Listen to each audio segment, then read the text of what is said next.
In addition to the Mules and Jennies basketball game Saturday night at the Multi, fans will also have a once-in-a-lifetime chance to discover some of the history surrounding this great game.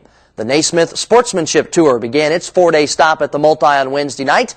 The tour was brought to Warrensburg by Jerry Franklin of J.W. Franklin Company in conjunction with Central Athletics. The tour will be in town through Saturday's games with Emporia State, and included in the exhibit are the original rules of basketball valued at $10 million. Jan Naismith, the grandson of the inventor of basketball, Dr. James Naismith, is in town as well to spread his message of sportsmanship and integrity within the game. And tonight on our Sports Page Spotlight, we'll give you a sneak peek at the Naismith Sportsmanship Tour.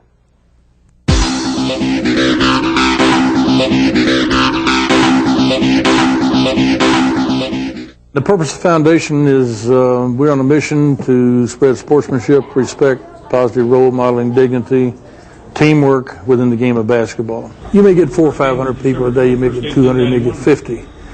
I thought we needed to take our message on the road, which has never been done before.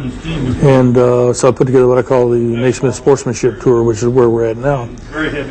It's been successful beyond my dreams. I mean, we've been before almost 1 million people.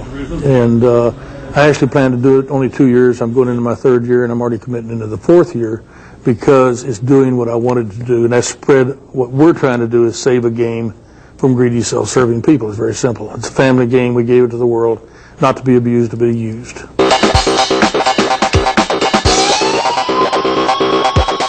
Jerry Hughes, the athletic director, said, you know, we have a Naismith trophy in our trophy case. And because I'm on the board of the Hall of Fame and because I run the foundation, family foundation, I couldn't visualize what award he had because they've never received a Naismith award. So I asked him, I said, what Naismith award do you have? And he said, the Maud Naismith Award, which was a shock to me because my grandmother died in 1936.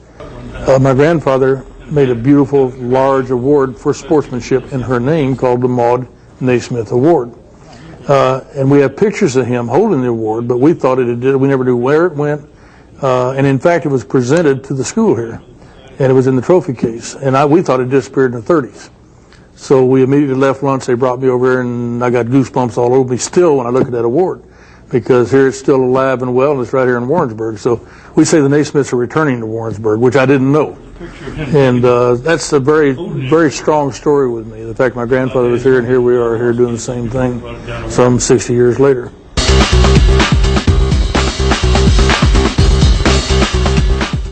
This is a document that he actually put on the bulletin board that morning at 11:30.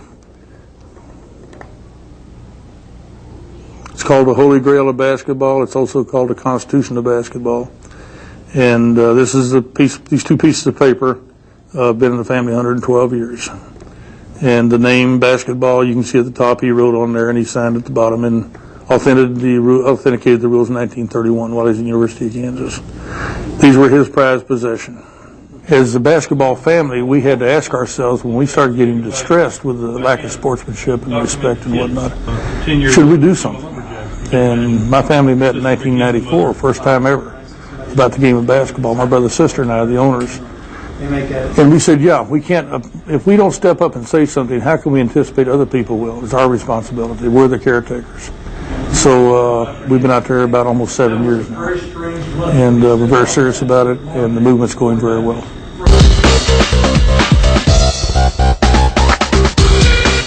Grandfather gave this game to the world. I have thousands of people when I'm on tour like I am now come up and what you said kept me out of trouble, whatever. Let me become an attorney. Let me become a doctor. I got an education because of basketball. That's what it's about. Now it's become a vehicle not to go to school. It's become a feeding frenzy.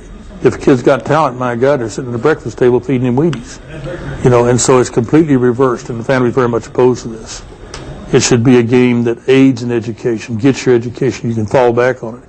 If this kid from Akron, Ohio, gets a terminal injury and loses his career, they'll throw him away like a dish rag. And he won't be educated, have no way to make a living. Now, maybe he already has money, but you see what I'm getting at. I've heard nobody be concerned about the boy.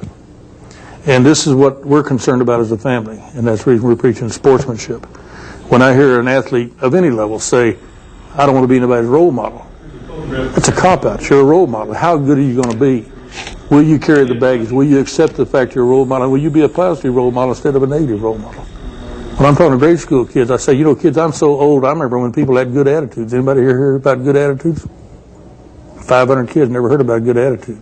I said, isn't that a shame? You used to come and say, how you doing today? That's a good attitude. Now it's attitude. It's got to be bad.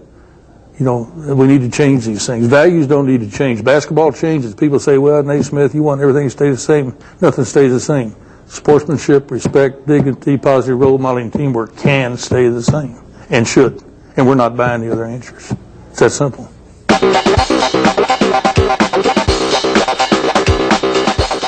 The education, they should, in my opinion, not all students can go all the way through university. We understand that. But at least make the attempt if it's possible. And if not, polish the game. You know, get a minimum age in the NBA. People say that's taking away the right to work. No. Basketball is a game. It's a sport. It's supposed to be. Now, if it's a pure old business, let's admit that. But as long as it's a game of the sport, you can make age rules. And this is one of my crusades. Let's grow these kids up some more. But all they're trying to do is mine for again, it's all greed. They're trying to mine their abilities, and they're forgetting the kids. And I see kids that have a lot of talent mentally who they want to be the next Michael Jordan. I'm going to tell you something. It's going to be a long time for another Michael Jordan. And the good thing about Michael Jordan, he was a good sportsman. But to get the combination, athlete and sportsman, is very hard.